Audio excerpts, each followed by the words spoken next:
So, good morning. I am literally just waking up, but I know I've got some things to do first thing this morning. Oh, I'm going to sneeze. I hate sneezing. Ooh, I feel a sneeze coming on. It's not coming out yet.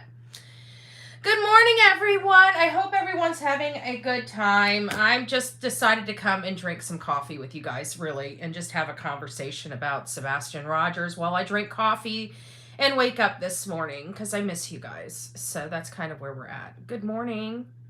P.S. We have a P.S. in the chat. Hi, P.S. It's nice to see you. I feel like you're about to tell me a secret, though. P.S. P.S.S.S. P.S. Remember that? I remember that as a kid. Good gracious. Good gracious. So what did you guys think about the Pascal show last night? What did you think about the information that we got? I mean, we didn't get a whole lot of information, but I mean, we did get a little more information from behind the scenes, you know, what's going on. Hey, good morning, Karen. It's nice to see you. Be frank. Oh, I like that. Be frank. I am quite frank. I got to be honest with you. It's Petra. Okay, Petra. I thought you were going to tell me a secret. Good morning, Barbosa. It's nice to see you. Be inspirational. Oh, be inspirational. I haven't seen you in here in a while. Or maybe you changed your name. I'm not sure. Bedhead. Yeah, it's been a while since we've had a bedhead Betty. Morning. Good morning, everyone. If you're new to my channel, every now and again I come live with bedhead in pajamas. Like the other morning, you guys got me in a pajama top, and I was still awake, kind of, sort of. I mean, well, good morning, Angela. It's nice to see you. It's a secret. I love it. I love it. P.S. You crack me up. Captain Jack, good morning. It's nice to see you. Pebbles, good morning. Candy Wrapper, it's nice to see you. Good morning. Good morning.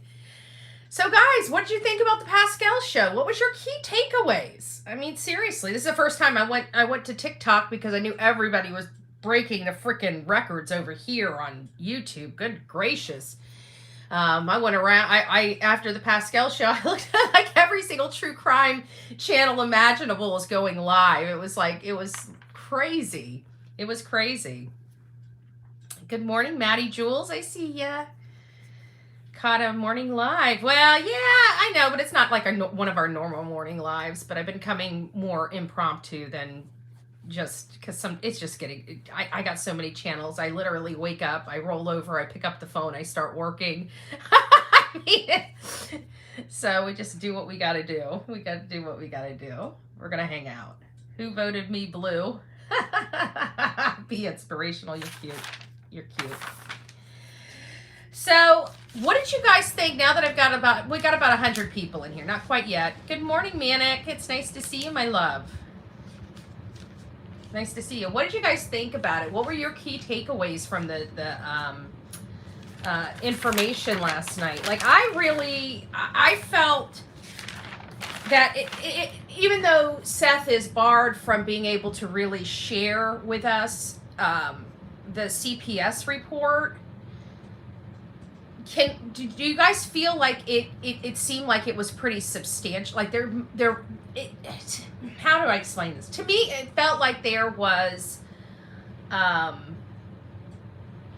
even though he couldn't talk about it, just the way he discussed it, it sounds like there's a lot more there than what, I mean, he was as vague could get. I mean, there is no way. I have found out, of course, you know, we're all sitting here waiting with bated breath to find out what happened, you know, with the CPS. And of course, don't you know, it's one of those butthurt, not one of the internet PIs that worked for Seth, but it is an internet PI that's affiliated with one of the internet PIs that worked with Seth.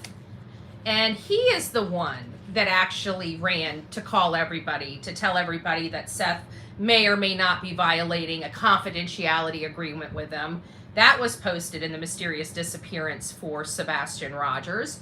So, I mean, if this does not show you guys exactly why I can't stand the drama associated with any internet PI, I don't know what to tell you. I mean, let's look at this.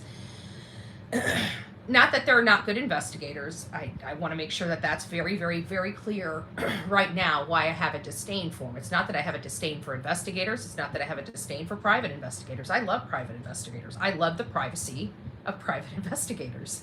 I surely do. That's why I use private investigators when I want things to be very, very, very private and need some private information, i.e. the private investigator portion of Private Eye. Okay? We don't see normal Joe Blow private investigators running and taking out a weekly ad to tell everybody that they are now moving off of a case. To me, that's drama. Okay? That's BS in a case that doesn't need more BS in a case. Just saying. And then we find out, sorry, it's morning. Our sweet misery. You put up with me for 4 months, really? 4 whole months? Did I water you? Did I keep you alive? Guys, I'm gonna turn, I don't even know if I can turn the, I'm gonna mute myself. I'm gonna get out of the camera. I gotta blow my nose, okay? You guys are just gonna have to love me for me this morning, okay?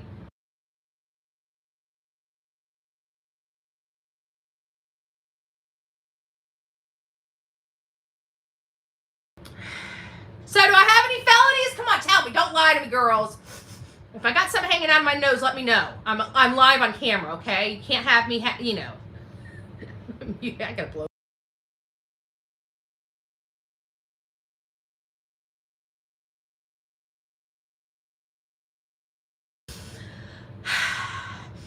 I feel like I can breathe. Okay, guys, I think we can go on with the show. I think the show can go on. I think Bobby Cinnamons and Carter, friend of CP's mom in Bower Sox, need to be off the case. You know, we've been hearing so many rumblings about, I think that's what's making us uncomfortable. I think that, you know, and that really is why I personally am pushing for a press conference from law enforcement there. It's not because I want to be mean or nasty to law enforcement. It's not like we want to push our weight around and talk about entitlements and stuff like that.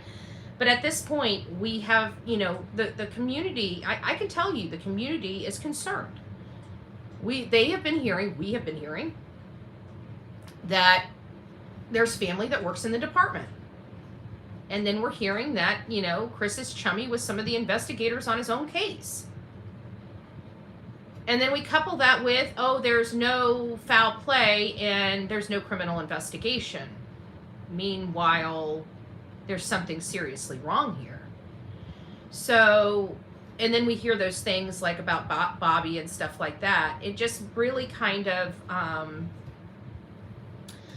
I don't know. It just kind of does not leave you a warm, fuzzy feeling about the investigation. Now, us being the true crime genre, we do jump the gun a lot. We do jump to conclusions long before having the full information.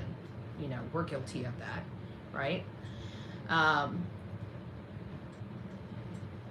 But still, in all fairness, I don't think any case that we've covered have we gone this few press conferences. We have no idea where a medically needy 15-year-old boy is. And they're not really communicating with any of the family. Justin, it's nice to see you, my love. They're not, you know, so what gives? Justin, let me ask you this. What were your key takeaways from last night? What were your key... These are kind of mine. Let me see. I actually watched 2 back-to-back, I guess, interviews, so to speak. Because earlier, before Tony and Seth went on Pascal's show, they were actually on Jennifer Coffindaffer's show. So I was listening to Jennifer Coffindaffer's show. So let me go over this. That's where I got confused about Pascal's show at 7 p.m. I've got it above hers. I think it was from a live I did on TikTok and I didn't think about the time zone stuff, and everybody was spitting out that it was at 7. And I realize now that I probably should have asked them what state they were from. But either way, one of the things that I learned from Jennifer Coffindaffer is that just the significant sleep issues that Sebastian did have. According to Seth, he usually goes 14 to 16 hours every single day. He does not get a full 8 hours of sleep, which, you know, a lot of people were talking about the snapping, you know, the effect, you know, like maybe mom snapping. I would have to think that, you know, running 14 to 16 hours a day could, you know, every single day could have its mental beat on you, you know, whatever it may be. Maddie, I haven't been asleep. This case is driving me mad. I know. I think Jennifer had a better live than Pascal. I actually liked Pascal's show. I like his, he was a little, it's kind of funny because you know, he seems like a really nice guy and stuff like that. So I'm thinking he's not going to be pushy. He's not going to be pushy. And of course he starts getting pushy, and he's like, you're like, what do they say to him? Like, you're fishing. Did they say that to him last night? You're fishing. He was trying. I gotta be honest with you. But Jennifer Coffindaffer, yeah, I liked her interview. But like my key takeaways was just the significant sleeping issues that Sebastian had. You know, 14 to 16 hours. That's a lot. He loved to run. So he was a runner. And remember that comment that I made? He's called a short sleeper. In genetics, a lot of people, they need less sleep. Okay, it's genetic of lots of people. Okay, got it. So a short sleeper. He says he never really has a full 8 hours of sleep. He loves to run. And this was the most surprising out of all of it, is I did not realize the family dynamic when Sebastian was born. If you wonder why Seth and Sebastian's relationship is so close, it's because Seth was a stay-at-home dad when Sebastian was born. Katie ended up, they realized that, I think they said around 3. Was that what they said? Like around 3? I could be mistaken, but I believe it was like around 3. They realized he wasn't, he said he was a quick crawler when he crawled everywhere and crawled, but he wasn't a runner. He wasn't a walker just yet. He crawled everywhere, but they were starting to realize he had some mobility issues or some stuff going on, and that's when they realized that their child had some issues. And according to Seth, that's what started off Katie Proudfoot's military career, because that was the only way that they were going to be able to afford his medical care, was one or both of them going into the military. Apparently Seth was working a full-time job and going to school full-time and being a stay-at-home dad. It sounded like there for a while they were just trying to work to get themselves, you know. He talked about the education system on hers. I thought that was really interesting. You know, they apparently lived in Georgia. Georgia wasn't the best as far as schooling. They were in Georgia. They gave him issues, so they came back home. He loved it. He said they had a half day at school, half day at the educational center. They moved to California. He discussed how horrible the system is out there in California. Here's the things that I guess I'm confused on. Some of the people pointed it out on my TikTok, was this whole internet thing, because, you know, we were told from very beginning on in this case that Sebastian had no contact with the internet. The internet is not an issue. He wasn't on the internet. If he was ever on the internet, it's in a very, very, very much controlled environment. But it did sound like the only place that he was accessible to the internet was at Seth's house, because he talks about playing a game with I guess some video game. I can't remember the video game name. I'm not a gamer. And he was playing, and he's got two buddies, and of course Chris. Those are the only people they have access to, and they play games with them. So he talks about that. So I was a little confused about that because I was under the impression he never got online at all. So I'd like a little more clarification on that. But this is the one thing that I can't remember what Jennifer had asked him. I think it was something in line with, what does Sebastian love doing? And he's like, besides playing video games. And it was just something the way Seth had said video games and expressed how much Sebastian enjoyed playing video games, that it hit me like a ton of bricks how important that Switch game would have been to Sebastian. So I think that is notable because you're talking about an autistic boy that just walked out his house and has never returned home again. And if his video game is like his life, if he was planning on making a run for it, for whatever reason, obviously there was some issues in the home life, I feel like he would have taken that video game, and that video game is left behind. Another key takeaway from the Jennifer Coffindaffer interview, which I thought was very interesting because we know the behavior of Chris and how contentious times must have been inside that home. And we have to consider how Christopher Proudfoot has spoken to women that we've seen publicly on these platforms, how he has treated women, how he has spoken to women, the derogatory words he has used to women when he's been frustrated or upset. And we learned on Jennifer Coffindaffer that Sebastian is very protective. And he's very protective of his mom, and he's very protective of his dad. So I keep wondering, has there been times where Katie and Chris have gotten into an altercation or an argument or a dispute, and Sebastian got involved because he just didn't understand he needed to stay out? Could he have been hurt that way in the past? I feel like there is that possibility there.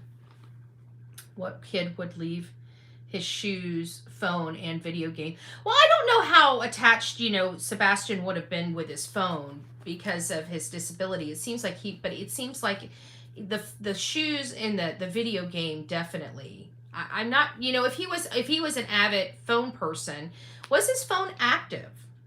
Was it active? Did it have a phone number? And what parental controls were on that phone? I feel like they've discussed this early on. I feel like Katie and Chris have addressed those questions because I know that's how I found out that he didn't have access to the internet, was from Chris and Katie. Betty, that's what happened that night. I'm sure of it. Yeah, because, I keep going back to the information we have, and the only reason why we corroborated that Chris wasn't there that weekend is because of that neighbor across the street.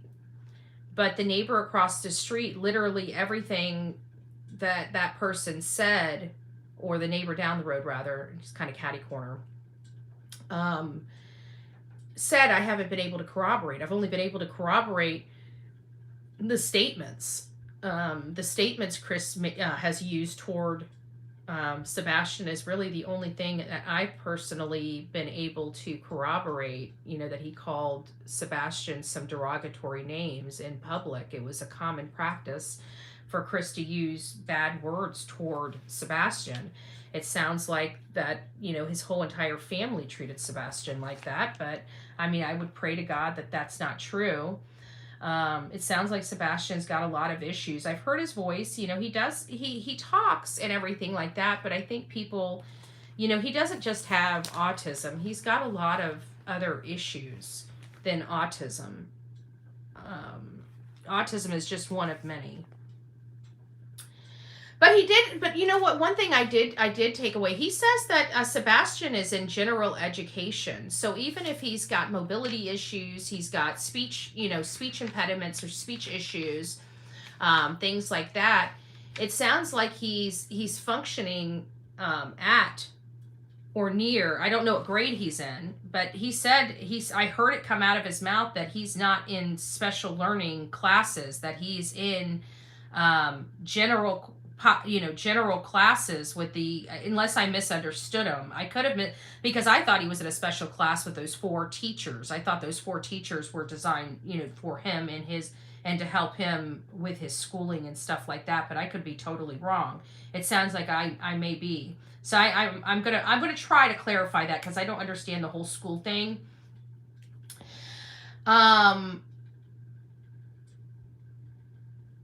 Apparently, I've got here where it says some information was laid at his feet. There was some information. Oh, they hinted on the whole separation with Chloe, and apparently he has there's no hard feelings between them. Everybody on the team was a voluntary position, but the problem is this is his son. There is no his investigation, your investigation, their investigation. It's Seth's investigation. And, Seth needs to go one way, and his team, a few people on the team are saying that their investigation's going another way. And, it's his son. It's, I think that was the messaging that I got from Seth. He understands that everybody is working really, really hard, and he's very, very appreciative.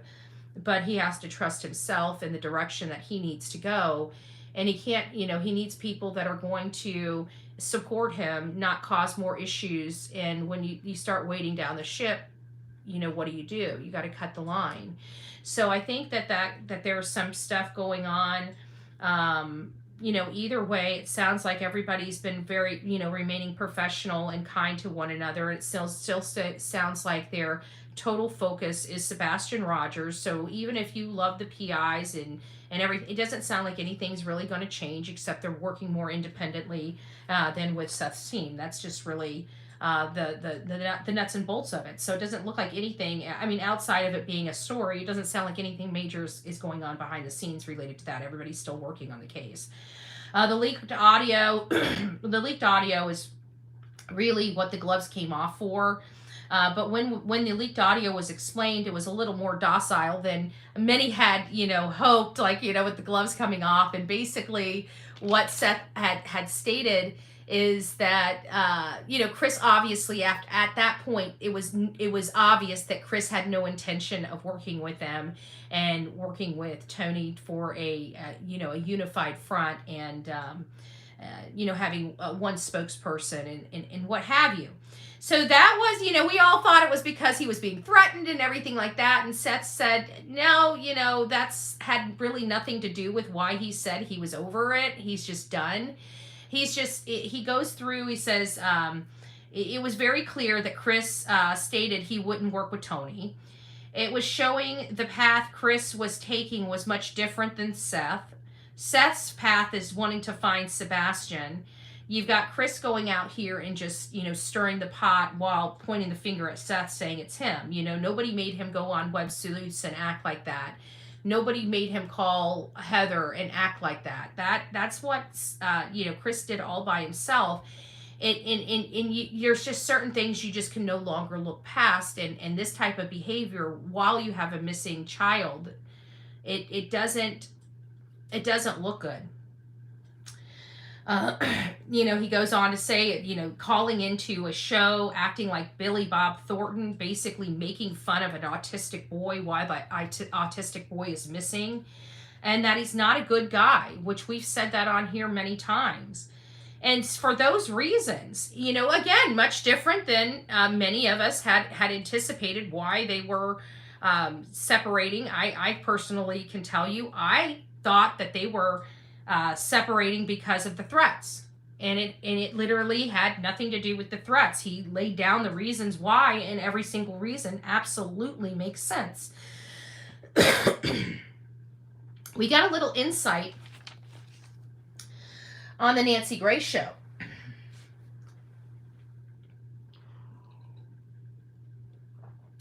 So it sounds like, I know many people like to talk smack about Tony, being the spokesperson for Seth Rogers. But it sounds like Tony is doing a very good job, which I had anticipated when it comes to this.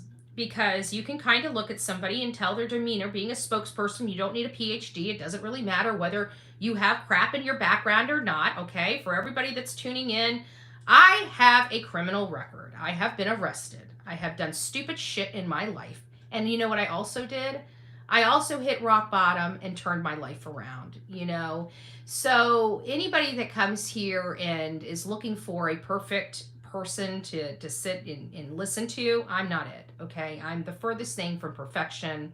I'm one of those Christians that know I need God each and every day and know through the grace of God that I was delivered and relieved from all of my problems, you know, and that's what brought me here to this day. Okay, am I a felon? Of course not. I'm not a felon. I can vote. I have a concealed weapons permit. But did I make a bunch of crap mistakes in life? Did I have a lot of problems? Yeah, I did. I did. I'm 44 years old now, a lot more mature than I once was. It's kind of funny how things happen in life, like growing up and stuff like that. So as I grow up, I realize that there are people that aren't, you know, pretty and polished and come with some imperfections and dings. And you know what? Sometimes those people, because I know the path that I went through, and I know that I was required to work 1,000 times harder than everybody else because of my past. I had to prove myself over and over again because of all these little dings and stuff like that.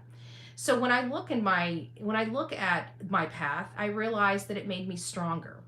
It gave me a better head on my shoulders. It gave me a lot of experiences that I didn't really like, but there's still experiences that nobody can take away from me. And those perfect people that people think are perfect probably are experiences that they'll never experience, right? So they can never talk on those things. I can. I think I do a pretty good job, you know. I don't need a PhD to smell BS a mile away. And Tony, you know, for this horrible person that's doing this for, I don't know what people are saying he's doing it for, money, clicks, views, I don't know, you know, whatever the boilerplate response that they send out to people to get them all hyped up and emotional. But on this Nancy Grace show, for this, you know, crackpot, you know, spokesperson, he made sure he dotted his I's and crossed his T's. What do I mean about that?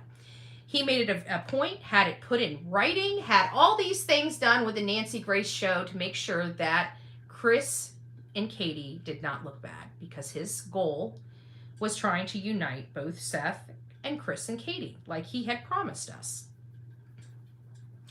And so he had them put this all in writing before he ever even showed. How smart, right?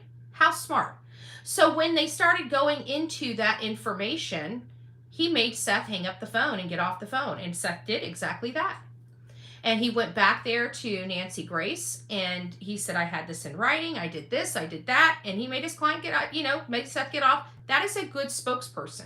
He didn't get steamrolled by the Nancy Grace show. They did everything that they were supposed to do. That's why we were able to hear it in the live broadcast, but it was edited out in all the other versions. So it was because his spokesperson did right by him and made sure that they covered all their bases. So, you know, I mean, I'm one of these people that like to see, again, results. I don't care about people's past. You know why I don't care about people's past? Because sometimes those horrible past makes them work 10 times, 100 times, 1,000 times harder than everybody else, because they got to prove that they're a much better person than they were the day before, right? So I understand that. Why do I understand that? Because I have that experience. And it's kind of funny that it's always the people that have the past. You know, you don't ever hear me coming up here and saying, oh, look at this person's past. It's probably the furthest thing, unless I think it truly does have relevance. I don't talk about it. Why? Because I think it's stupid. And it's awfully funny that the people that talk about it the most are the ones that also have those horrible past criminal things. But you know what? It's not just horrible. Like, they had to spend 10 years in prison. I don't think this guy spent 10 years in prison for writing a bad check. Did I tell you about my best friend? She's literally a felon. She can't vote because in her 20s and 30s, she drove on a suspended license 3 times, and it made her an habitual offender in the state of Florida. Can you imagine her being in jail? Like, she... What are you in here for? Yeah, I slapped the corner hoe. What are you in jail for? Man, my boyfriend, he wanted to talk about me, so I stabbed him in his eye. What are you in jail for? Driving on a suspended license? I'm sorry. It's funny. It's not funny. You know, we laughed at it. You know, she's got a lot of problems because of it, you know, but we laughed at it back then. You're like, really? You're a felon for driving on a suspended license? Yes, I'm a felon for driving on this. This is insane. This is insane. So, you know, I'm making light of it, and I'm doing that for a purpose, because at the end of the day, none of us are perfect. Even if you guys haven't had experience with any kind of criminal stuff, we're not perfect. I'm not going to beat somebody up for something they did yesterday. You know why? Because it was yesterday, and I expect them to do better today. Right? Now, if we start having to chase down, you know, I'm going to have to get my bullhorn and go protest Tony out of jail like we did for Dolly. You know, maybe then people here on social media might have something to say about the guy, but you know what? I'm not running to a jail. I don't have my bullhorn in my hand. And Tony, you know, Tony's still out. Okay, we're good over here. We're good over here. Okay, we're good. We're good. We're good. The Dolly bird became a free bird. I'm surprised he didn't sponsor my bullhorn. Sonia, you know what? That bullhorn did more for Dolly than anybody else.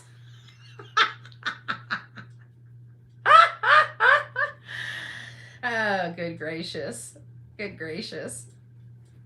Okay, so let's get back to this. Oh, crap. So now we're going to start getting into, let me make sure I didn't miss anything before we get here.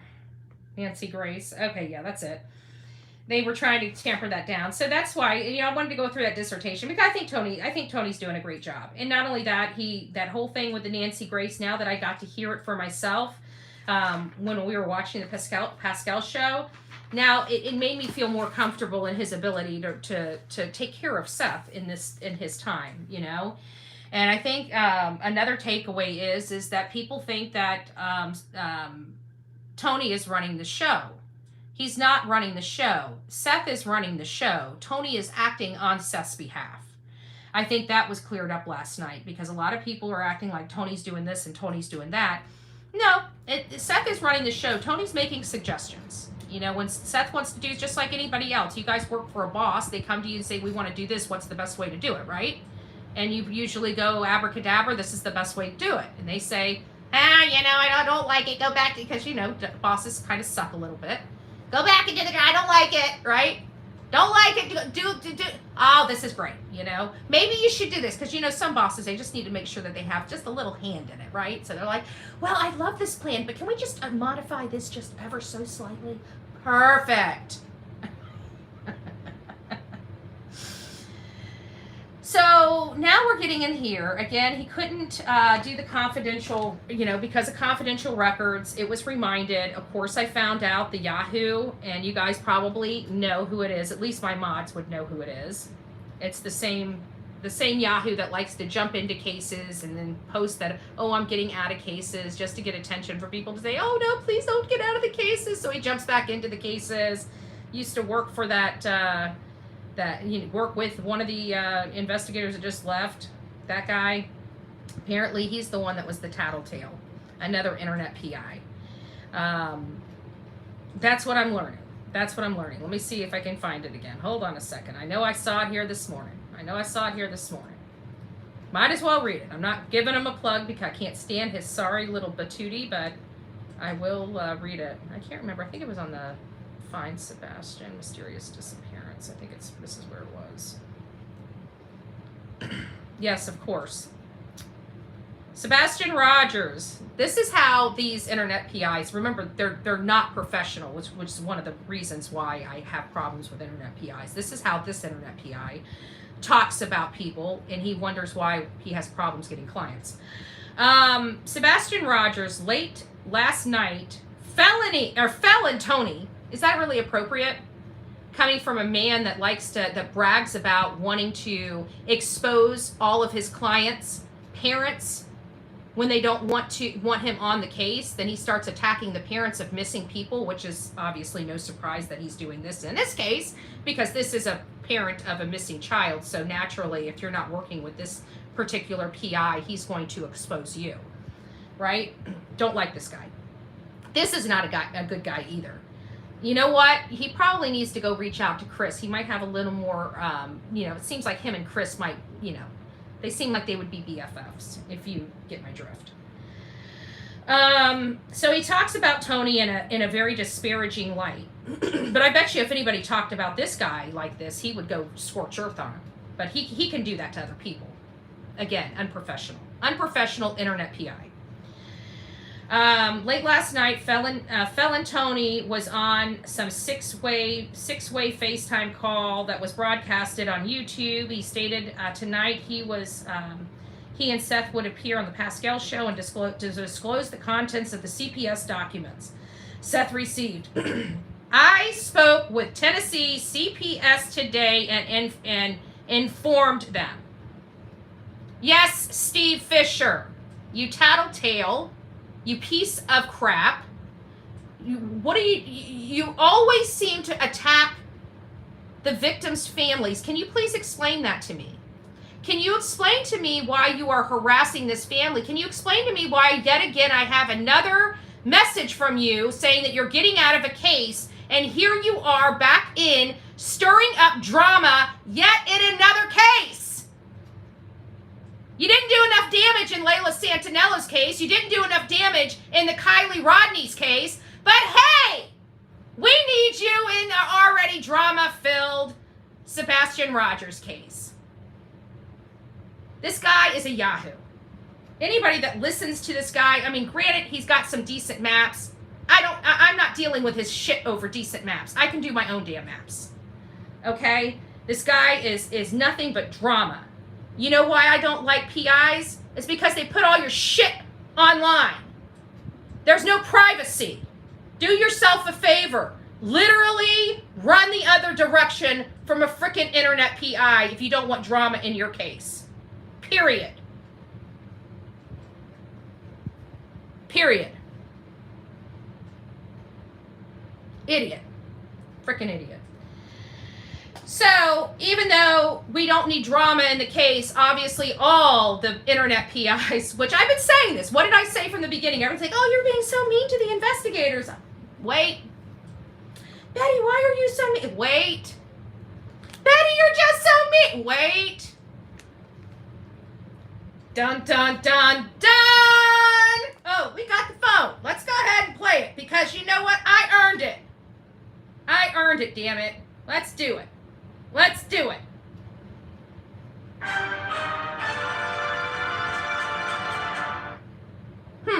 Do I have a crystal ball? Do I have a crystal ball? No. I have experience with internet PIs. Stay the F away from internet PIs. Drama, drama, drama, drama. All right. So now that we know that all the internet PIs are pretty much off the case, and the ones that aren't off the case are probably going to be kicking, screaming, and being disparaging to the family, like, yet again, we hear this SF investigates.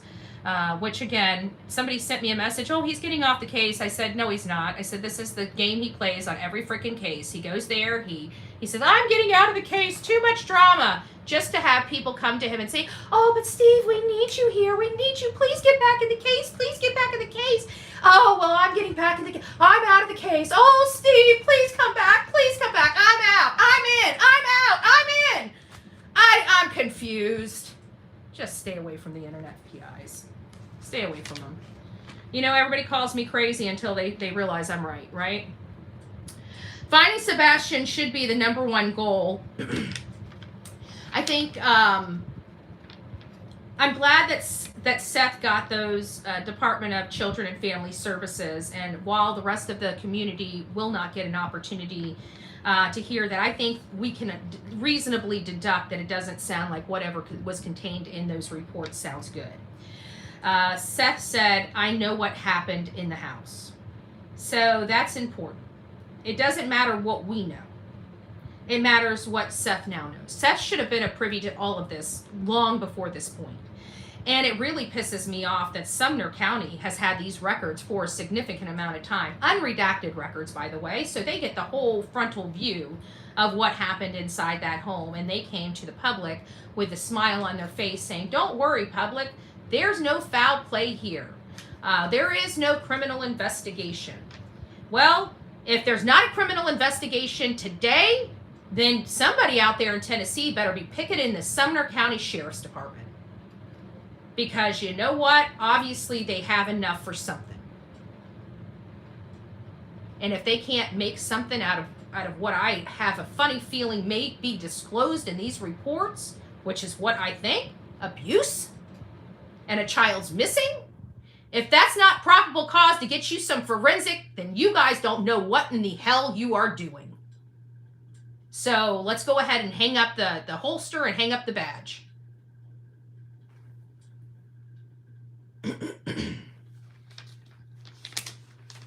Sumner County has had enough for probable cause for a significant amount of time, and they have chose to look the other way and not do forensics. I want to make sure that that is clear. And you know what, Sumner County? You want to say I'm misinforming my freaking public? Bring some freaking receipts. Bring some receipts, Eric Craddock. Bring some damn receipts, because I guarantee you've had these records for a long time. You know there's been probable cause, and you're dragging your ass and slow walking this case. And I want to know why. I'd like to know why. And where is our Nick Barris? Where is Nick Barris? Why isn't he holding their feet to the fire? Why isn't he calling them and blowing them up? Why are we not calling the law enforcement agents out there? Everybody get on your phone and start making some phone calls. If you've got time to sit around and watch YouTube today, you've got time to pick up the phone and start calling up to the district attorney and the sheriff's department and tell them to get off their butt and start doing something. But right now we're hearing that there's never been any forensics done in that house, and we're over 70, almost 80 days into this case. 80 days into this case. Child has not been seen or heard from. We found out that there's something definitely in some records that we don't know what it is, but it must be bad enough to make Seth's face turn white. Okay, it can't be good. Sumner County had it. Meanwhile, all up in our face saying no foul play here, no criminal investigation. Well, when are they going to do a criminal investigation? Or are they just going to, I don't know, maybe because he's friends with the sheriff's department, maybe because they have, maybe it's a friends and family plan that Sumner County has with bad people. You know, as long as you're a bad person, but you have somebody working in our department, you know, we got a family and friends plan. We'll slow walk your case. You guys know I'm just, you know, this is pressure, right? We've got to talk about this stuff because law enforcement needs to be pressured at this point. They're not going to do anything without a little pressure. I don't know what's going on in this case, but it doesn't make me feel comfortable. Do I think they're doing you know, I've never seen a department just completely ghost people. If you ask me, I don't know if they're doing a good job or not. I really don't. I can tell you that the public, their community, does not have a whole lot of good things to say about them. I've heard a lot of people talk about, you know, people being out there and being corruption. We've all heard it, right? This is not the first time, but you never know who's trolling and who's not, so you got to take some of the stuff with a grain of salt. But it does sound, I had a lady reach out to me and write me a long email outlining some of the problems that she saw. Not in Henderson, in Gallatin. She's from Gallatin, and she was explaining the stuff about, you know, that goes on over there. And I don't know. It seems like there are some people out there that have some major concerns with this law enforcement body. This is not coming from our channel. Obviously we embody a bunch of stuff that I read online. So it's never, I formulate an opinion based upon some of the stuff I read online, but, I'm reading online. These are not my thoughts. These are not my opinions. These are not my statements. And so people obviously have some concern out there, and this law enforcement body is not addressing those concerns, and people are feeling pretty vulnerable from the few people that I've talked to. And this is not just Hendersonville. Like I said, this is stretching through different parts of Tennessee. People have reached out to me. I got to talk to people all over the country, with them trying to explain the whole autism thing. I mean, people were they were so gracious and willing to really sit down and kind of explain their experience. Some of these emails I got had to have taken a really long time for these people to write. They were very, but they just really wanted me to understand, and I was very appreciative of that. I still don't it still sounds like a lot of stuff that to understand about it. And I think the one huge thing is no case is really the same.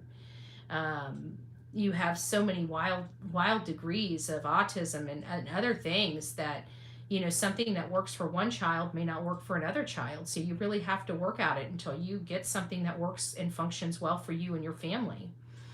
And I've said this before, one of the major takeaways was the structure and the schedule, and how important that is for somebody with autism, any degree of autism, to be successful, to have good results and stuff like that. So I don't know. Rapper actually the only one decided to get out of bed against the wall. I don't know what that said. Be respectful in chat. Hopefully everybody is being respectful. We got no reason to be disrespectful in chat. Good heavens. We're talking about a 15-year-old child that walked out of a house. What could possibly be disrespectful about that? Nobody should be disrespectful. I say cover up too. I'm not sure if it's a cover up. I think they were deluded. I think they believed Chris. I mean, it just upsets me that they knew about Chris and still have said, nice things. Like, I don't think that you should be fired from your job, from your law enforcement job, just because you have a family member that may come through the department, right? I mean, if that was the case, a lot of people that are in law enforcement had something happen to them when they were younger, became a,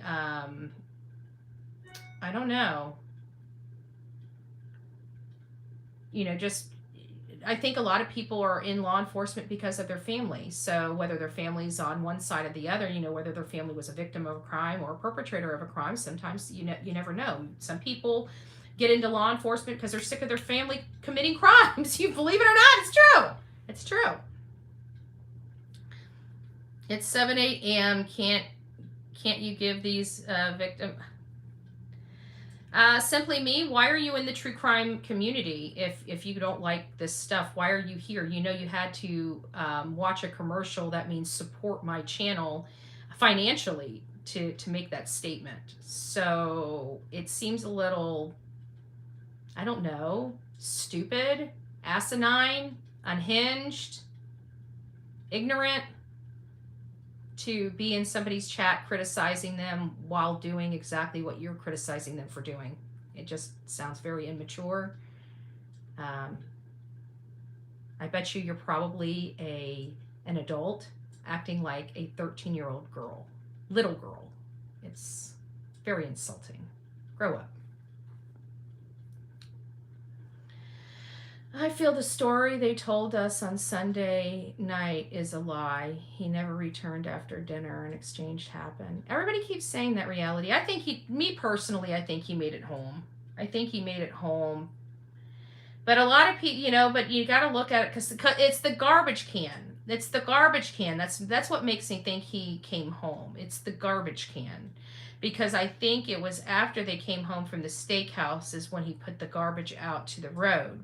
And that's because when they came back, the neighbor only saw him grab the mail and try to go in the front door and then go into the garage. So if that's the case, could he have came back from The restaurant's only less than 10 minutes away. He was seen getting in the car. I think he made it home because all of his shoes are there. I think if something had happened while they were driving home, his shoes would have been with him. I don't see his mom taking, or whoever taking off his shoes and handing him over. It just, I feel the shoes are really what kind of is the proof he made it home.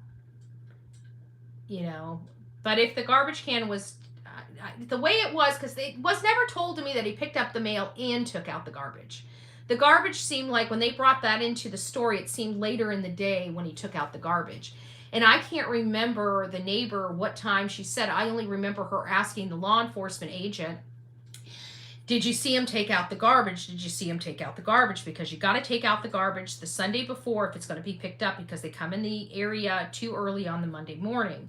I remember that conversation like it was like in the back of my head.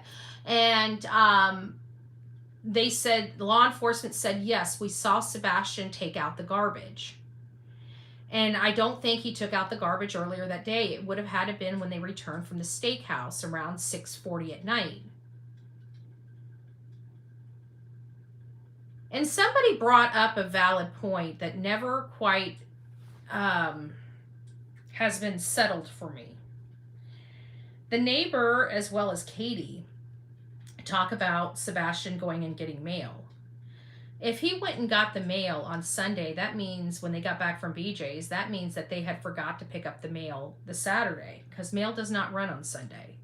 So is this one of those things where him skipping up to the front door and grabbing the mail, could that have been a mistake? Could that have happened on Saturday instead of Sunday? Could we be off a day? Could we be holding that as fact and it's off a day? Because I keep trying to rack my brain about this, him picking up the mail and skipping to the front door and trying to get in and then skipping down to the garage.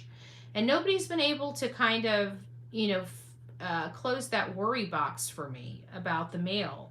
Because, again, it was February 25th, and unfortunately, that's a Sunday, and we don't get mail on Sunday. I didn't watch the interview. I don't know what's going on.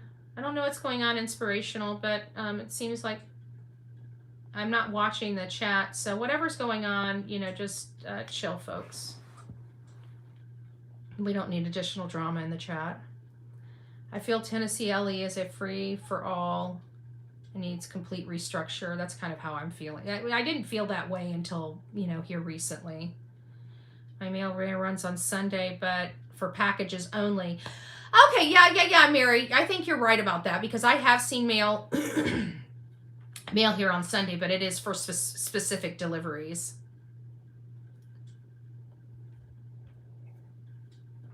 I thought the neighbor said it was Saturday he was skipping up the driveway.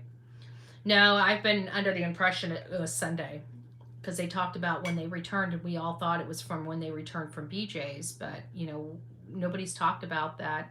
The mail, the last day that they would have received mail was on Saturday, not Sunday.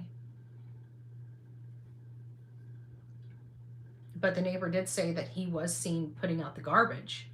So did he get the mail? Did he not get the mail? I got to go back, because I think it was actually Katie that said it on one of the interviews that he went out to the mailbox to check the mail. For some reason, I think that I want to say I think it was the Chronicles of Olivia interview. But it might have been Nancy Grace. I got to go back.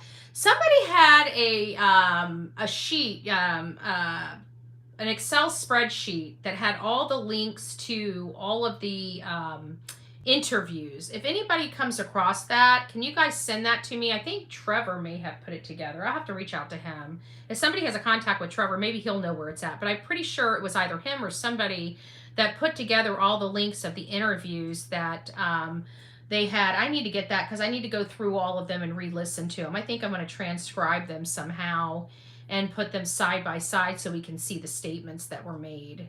unless somebody else, I really don't want to spend the time to do it, but I will. But I think it's important that we do. I know that their interview lists are got to be getting pretty long at this point.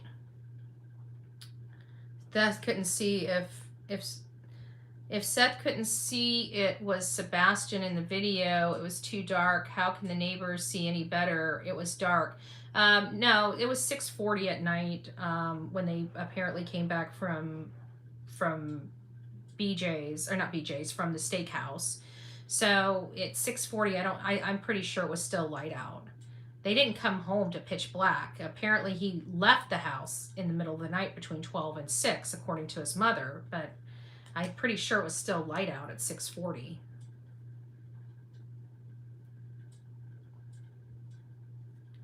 How many days did it take for North Carolina to put out every step Micah Miller? So think they should be able to trace every step of Katie with our technology now. Yeah, exactly. I think there's stuff out there. They're definitely not telling us what they have, but they're slow walking it. That's what I don't understand. They're slow walking it.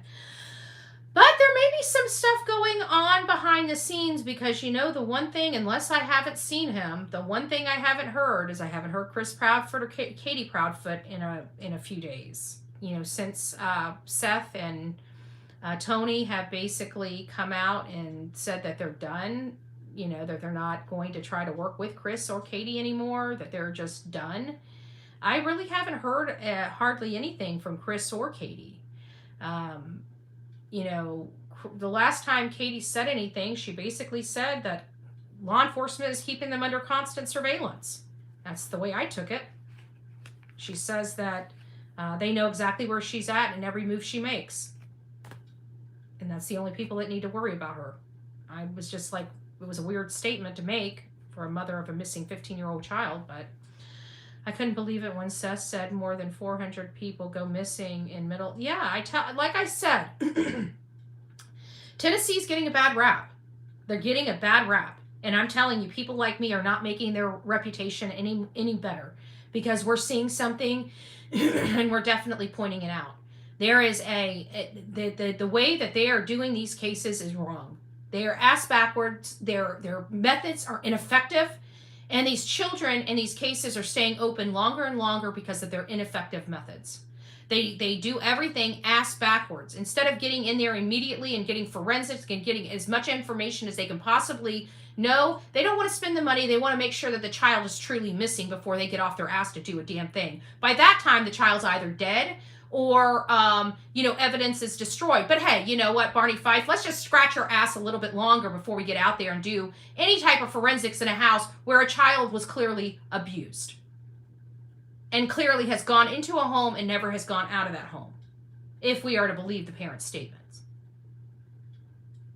Sorry, not sorry. I have not heard from CP since that recorded audio came out. Yeah, he needs to shut up. Like, literally shut to the up. That guy is just, he wonders why the whole world hates him. It's because of him. We do not like him. He has a crap attitude. He's got a crap personality. He's got crap behaviors. He's not my friend. I can tell you that. He's not my friend. All right, guys. Well, I'm going to let you go. I want to thank you all for being here and hanging out with me. I've got a pretty busy day, and, there's just stuff going on here at the home front, and I will be back with you guys as soon as I resolve most of my stuff today. I've got some videos I got to make, some updated. Is there anything that you guys would like a little more information on? I mean, stuff that I can research and look into. I was also thinking we need to start, maybe later this afternoon, we'll start reviewing the maps again, right? Because we still need to start trying to locate, Sebastian.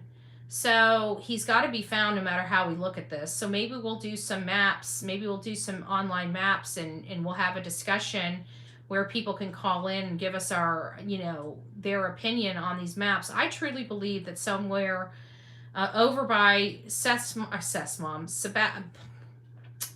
Chris's mom's house, or on his way to work.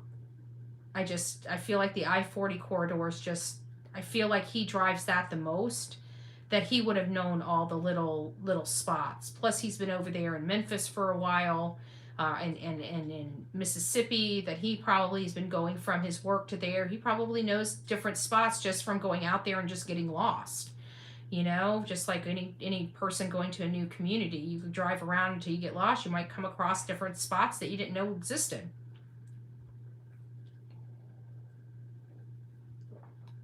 Oh, I am Team Summer. It's nice to see you, my love. I hope you're feeling well today.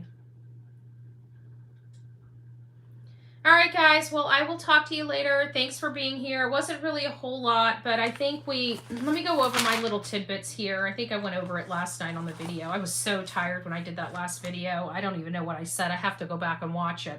I'm literally exhausted. I think the key takeaway for me is knowing that there was definitely something more significant than I thought was going on inside that home. How do I know that? I don't know that for a fact. It's just when Pascal was talking to Seth about the Department of Children and Family Services, I was paying very close attention to Seth. And the way he expressed it, when he said he couldn't talk about it, but that he knows what happened in that house. When I heard that and the way he said it and the way his face looked when he said it sounds like there's more here than meets the eye, than we know about. It's obviously clearly, I got the feeling that it's clearly not about a belt incident or about him being mean to Sebastian. It seems like it goes a lot further than that. This was my notes that I made. Something more was going on and sounds like multiple events. DCS, are you going... and then they asked if he's going to take legal action against the Department of Children and Family Services. And of course, everything is on the table. I also made a misspeak. I said, I couldn't remember what the question was, but it was, I thought he asked, do you think Katie would hurt him? And him saying, I don't know. But I went back and read some notes in it from somebody else, and it sounds like he may have said, do you think Katie would have allowed Chris to hurt him? So I don't know what question it is. I'll have to go back to the Pascal show and listen to that specific question. But his answer was, I don't know. And Pascal says, has that always been your answer?